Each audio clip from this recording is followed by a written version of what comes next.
यह कहानी एक छोटे से गांव के एक किसान और उसके चतुर मित्र की है। गांव में हर कोई जानता था कि बिरजू नामक यह किसान बहुत मेहनती था, लेकिन वह कभी भी भाग्य के साथ नहीं चल पाया। बिरजू का खेत छोटा था, फिर भी वह दिन रात मेहनत करता था, लेकिन उसके पास कभी भी पर्याप्त पैसों का संग्रह नहीं हो पाता था। उसकी जिंदगी में हमेशा कोई न कोई समस्या बनी रहती थी। बिरजू का एक मित्र था, नाम था मोहन। मोहन बहुत ही चतुर और समझदार था, लेकिन उसने कभी भी खेती नहीं की थी। वह शहर में व्यापार करता था और उसकी स्थिति काफी अच्छी थी। मोहन और बिरजू की दोस्ती बचपन से ही थी और दोनों एक दूसरे की मदद करते रहते थे। एक दिन मोहन अपने व्यापार से वापस गांव आया। उसने बिरजू को देखा, जो खेतों में काम कर रहा था, और उसकी थकी हुई हालत देखकर वह चिंतित हो गया। मोहन ने बिरजू से कहा, बिरजू भाई, तुम हमेशा इतनी मेहनत करते हो, फिर भी तुम्हारा खेत इतना अच्छा नहीं होता। तुम क्यों नहीं कुछ नया करते? मैं तुम्हारी मदद कर सकता हूँ। बिरजू ने कहा, मोहन भाई, मुझे कोई नया तरीका समझ नहीं आता। मेरे पास न तो अच्छा बीज है, न ही पर्याप्त पानी, और न ही अच्छा बाजार। फिर भी मैं खेती करता हूँ, क्योंकि यही मेरी जिंदगी है। मोहन ने मुस्कुराते हुए कहा, बिरजू, तुम मेहनत तो बहुत करते हो, लेकिन तुम्हारी मेहनत को सही दिशा में लगाना जरूरी है। तुम्हारे पास जो कुछ भी है, उसे तुम सही तरीके से इस्तेमाल नहीं कर रहे हो। बिरजू ने मोहन से पूछा, क्या तुम मुझे कुछ ऐसा तरीका बता सकते हो जिससे मैं अपनी मेहनत को सही दिशा में लगा सकूं? मोहन ने कहा, बिल्कुल।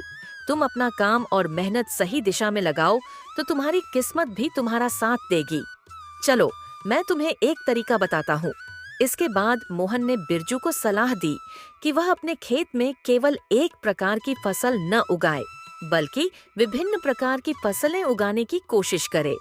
उसने कहा, तुम एक ही फसल पर निर्भर मत रहो, क्योंकि अगर एक फसल का बाजार खराब हो जाए तो तुम्हारे पास अन्य फसलों के द्वारा भी आय हो सकती है। इसके अलावा तुम कुछ समय के लिए खेती के साथ साथ मवेशियों का पालन भी शुरू कर सकते हो। बिरजू ने मोहन की बातों पर ध्यान दिया और सोचा कि यह तरीका सही हो सकता है। उसने मोहन से कहा, लेकिन मोहन भाई, मुझे फसलों के बारे में ज्यादा जानकारी नहीं है। मुझे क्या करना चाहिए? मोहन ने बिरजू को कुछ किताबें दी, जिनमें खेती की नई तकनीकों और मवेशी पालन के बारे में जानकारी दी गई थी। बिरजू ने उन किताबों को पढ़ा और धीरे धीरे नई तकनीकों को अपनाना शुरू किया। उसने पहले अपने खेत में अलग अलग फसलें उगानी शुरू की, जैसे गेहूं, चावल, मूंग और सब्जियां। इसके अलावा उसने 2 गाय और कुछ बकरियां भी रखी, जिनसे उसे दूध और खाद मिलती थी।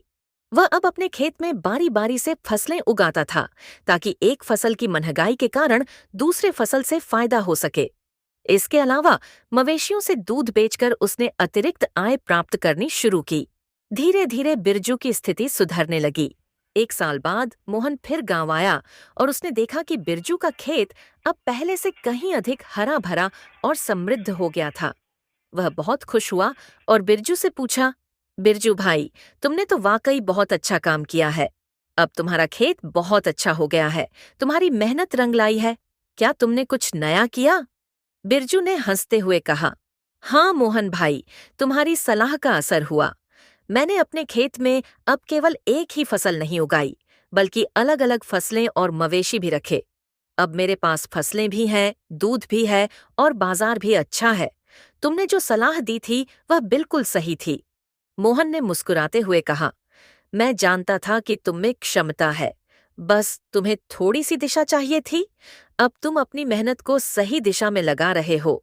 बिरजू ने कहा, धन्यवाद मोहन भाई, तुमने मेरी जिंदगी बदल दी। अब मैं जानता हूँ कि मेहनत का सही तरीका क्या होता है।